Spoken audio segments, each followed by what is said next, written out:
Hey, it's Sean Waters, and for the Wisdom Workshop presents Writing the Good Life, Episode 10. We're going to be working with Dave Evans and Bill Burnett's awesome book, Designing Your Life. This is going to be particularly helpful for people who are working to make a big decision about where to go, whether or not to go to grad school or not, whether or not to start a creative career, in what capacity, how, in what ways. This is a great one to consider also whether or not you should go to college in the first place. Um, and again, we're building on this idea of coherence. So today we're going to kind of talk about coherence again really quickly, and then use a little bit of the story behind the Stanford Design Lab. And I think it's really inspiring and an interesting frame to approach these Stanford design mindsets. And there's 5 of them. At the end of the video, if you watch to the end, I'm going to be curious to hear which one of these you are most interested in, or which one seems like it would be the best for you at this point to consider cultivating more intentionally. Okay, we're talking about coherence, which is the coherence between 3 things: who we are, what we believe, and what we do. This can happen at the level of a day. It can happen over the level of an entire life, hopefully a good life. What happened, why I love this so much, is really the story first of Bill Burnett and Dave Evans, and really understanding design thinking. They taught design at Stanford, user-centered design, where if I'm going to invest a bunch of money in making, say, a really good pen, I'm not just going to make the first pen that I come up with. I'm going to get a team to design a pen. And what that looks like in a design team is I'm going to make prototypes, different iterations, different attempts. And then I'm going to use them or get feedback on using them until I am sure that I'm ready to go into production. You don't want to go into production on an item that you're not sure is actually going to work, right? So, like my design for my headset here. Hopefully the audio is working. Likewise, so we're not talking about designing pens. We're talking about making decisions about whether or not and how we should go into production on a particular design that's meant to do a particular thing. So Bill Burnett and Dave Evans are these design instructors, teaching people how to build pens and the process of doing that at Stanford.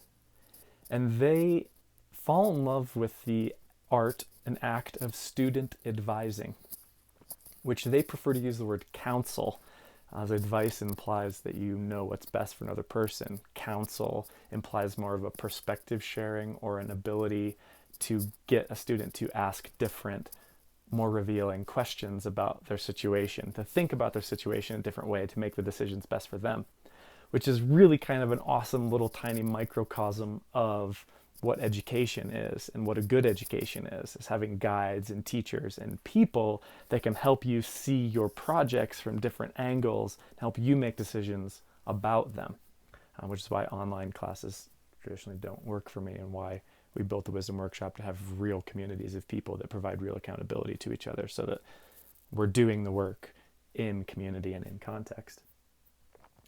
So Bill Burnett and Dave Evans, Stanford design instructors, teaching people how to make pens and those kinds of things, find that the methodology and the models they teach in design classes work incredibly well for advising decisions. Should I go to grad school or not? Should I change my major? Is it too late for me to do these kinds of things? And they started fielding these questions from people from as young as 15 or 16, considering going to college and trying to figure out which college to go into and what to major in, and oh my gosh, which life should I commit to and go into production on, all the way up to people who are retired, 64, and looking at doing new work or new something. What could that be? Well, I found this intersection really, really interesting, and was really compelled that their first move, when we're thinking like designers and we apply design mindset or design principles to our conscious decisions about where we go in our life, there's a set of mindsets that we learn to use and embrace as a kind of to design our way forward. And this is really where we get the intersection between writing, composition, and a good life, i.e., a happy, fulfilled, meaningful, real, rich life grounded in what we really care about. So these are the 5 design mindsets, without further ado, and how we approach this. Number 1 is that we need to get curious. The more we can be curious about, the bigger kinds of questions we can have, the better and more able we are to move forward. You can also think that curiosity is, and they make the case that curiosity leads to luck, at least in that curious people are more aware and open to situations that they can turn into lucky situations. And there's interesting social science on this that I'm not going to go into right now. But basically, being aware and open of open to options that you possibly have, you're widening your circumference of available luck, of available things happening for you, with you, to you, as you. We won't get into higher conscious development here. Point being, we want to be curious also about other people and about other processes. This is a real open opportunity to think about advancing our learning in areas that we really care about, not just on the internet, but with the experience of other people that might like to help, which connects to the 5th one, which we'll get to. Second is to try stuff. They call this a bias to action. Designers don't think or ruminate too much about what they should do. They pick relatively quickly a mode of action and do it. This connects that you're doing this with a non-attachment to the outcome.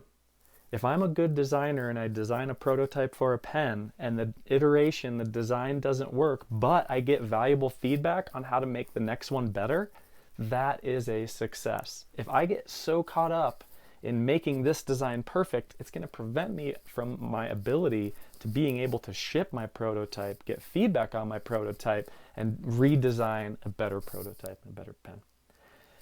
The third, and we have to try stuff. We can't think about these things in the abstract. We actually have to do and then see and get feedback. The third one is the art of reframing, which they have a bunch of really good reframes.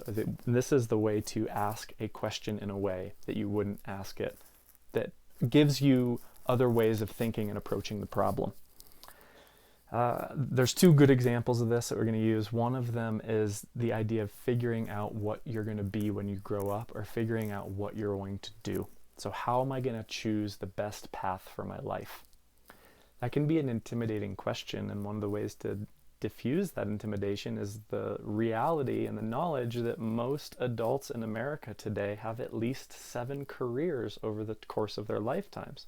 So you don't necessarily need to choose what you're doing with your life, knowing that you're probably going to have at least 3, 4, 5 different careers over the course of your life.